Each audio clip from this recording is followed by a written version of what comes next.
everybody, and welcome to my latest edition of A Journey Through Genres, the Doctor Who series that I have been doing on and off for the last few months.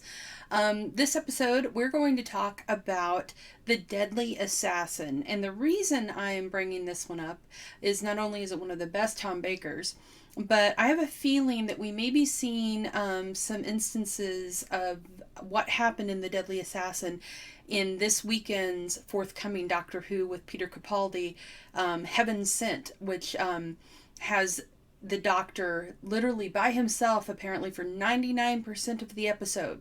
There's no companions, there's no anyone, it's just the Doctor and a bad guy, a monster of some sort.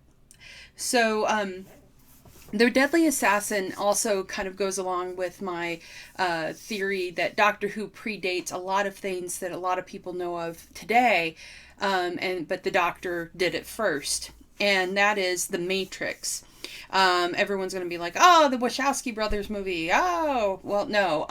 I am talking about something called The Matrix, which is very, very, very similar, but The Deadly Assassin actually was aired in 1978, I believe, and I was, what was I, 2? 3? I may have been 3 years old. So The Deadly Assassin, actually, I'm sorry, it's even older than that. In 1976, I was 1. So The Deadly Assassin happened, and within this episode, we get to see a lot of Gallifrey, a lot more than we've had previously, and we get into Gallifrey and politics, and we also discover a new version of the Master, which is very, very disturbing. But the reason I bring up the Matrix is we find out that there is a computer system on Gallifrey called the Matrix, and it's a very deep computer system that the Doctor ends up being jacked into this virtual realm within the machine. Sound familiar? Yeah, I'm telling you. And within that realm, if he dies within the computer, he will die in reality. Also, very, very, very similar. They're even named the same thing. So, what the episode does is the Doctor receives a telekinetic vision of the president of Gallifrey being assassinated. And it happens while he is on the TARDIS, and it actually they show it again in the first part of this series, but it actually happened in the previous episode at the end, and it is the episode where he has to say goodbye to Sarah Jane, and it's what the reason being that he's going back to Gallifrey because of this vision, and he cannot bring her with him. So this setup is actually what leads to Sarah Jane leaving the TARDIS. When he gets to Gallifrey, he discovers that there is an assassination attempt on the president, and it actually happens, and the Doctor is considered the suspect who actually assassinated him. And we find out, of course, that the Doctor didn't actually do that.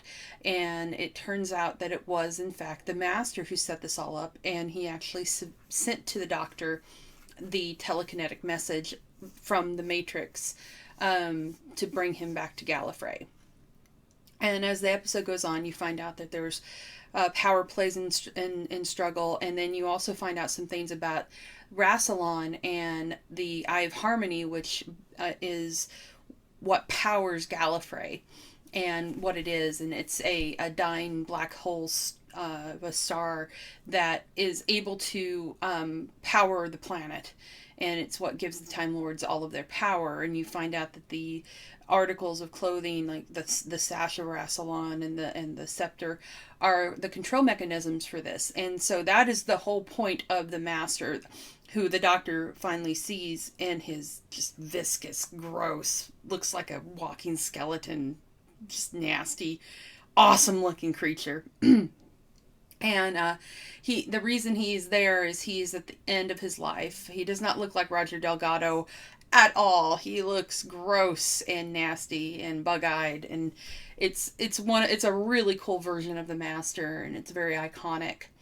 And so he is at the end of his regeneration cycle, and he wants to use the Eye of Harmony to reboot himself, much like happened with Matt Smith at the end of his run, and that's why we now have Capaldi and a whole 12 more regenerations to go through.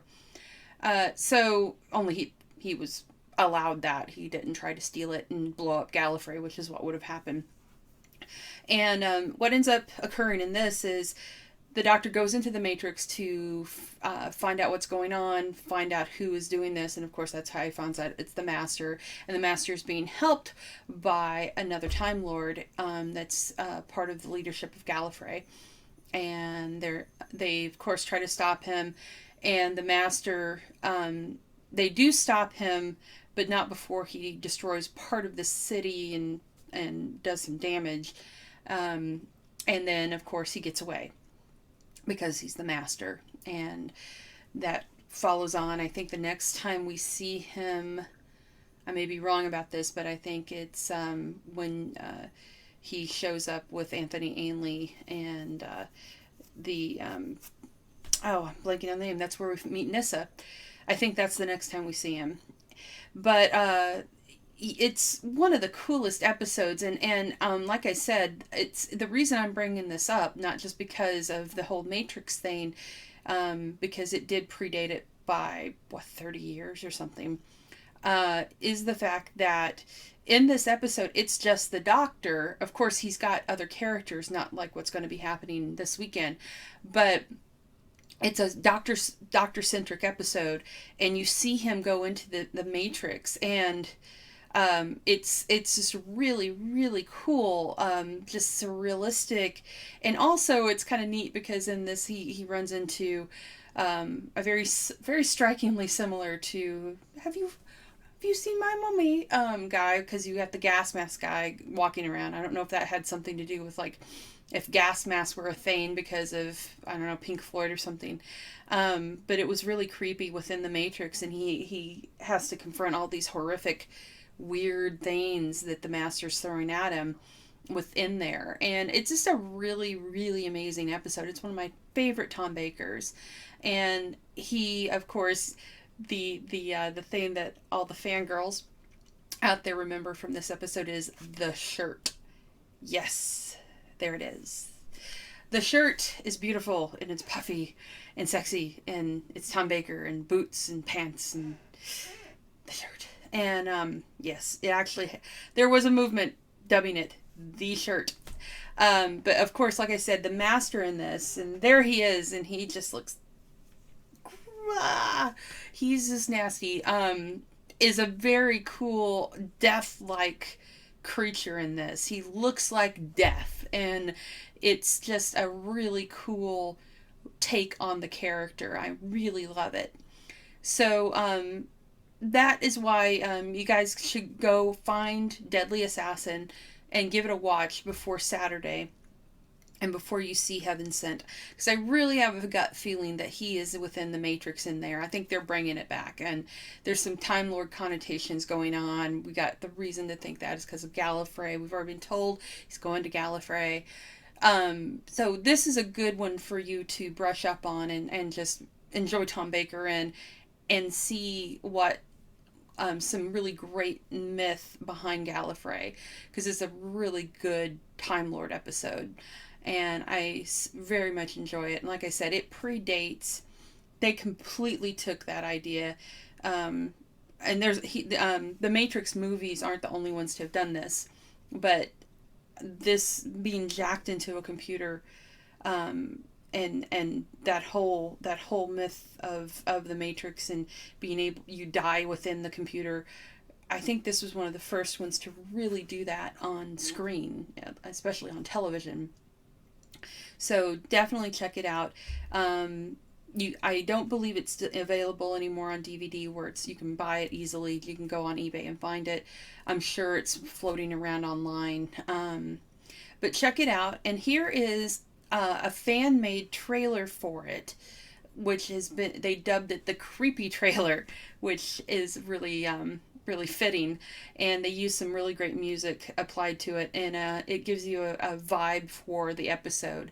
So be sure to watch this, and yeah, check out The Deadly Assassin, and be sure to tune in this Saturday for Heaven Sent, the first Doctor Who ever, I believe, where it's just the Doctor, and it's the first one without Clara. So be sure to check it out, and I will see you next time on a journey through genres with the Doctor.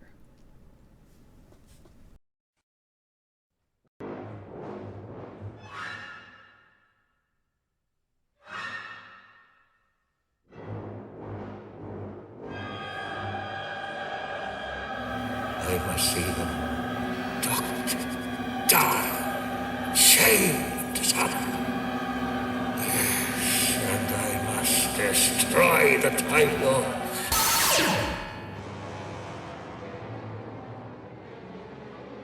What's that? The APC control. APC. Amplified paratropic computations. Brain cells. If I went in there, I could discover where he intercepted the circuit. I think there might be some pain. I'm ready when you are.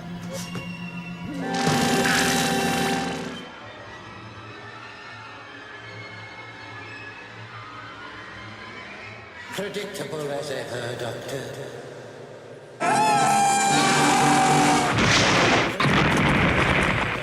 Predictable as ever, Doctor. A fool, Doctor, to venture into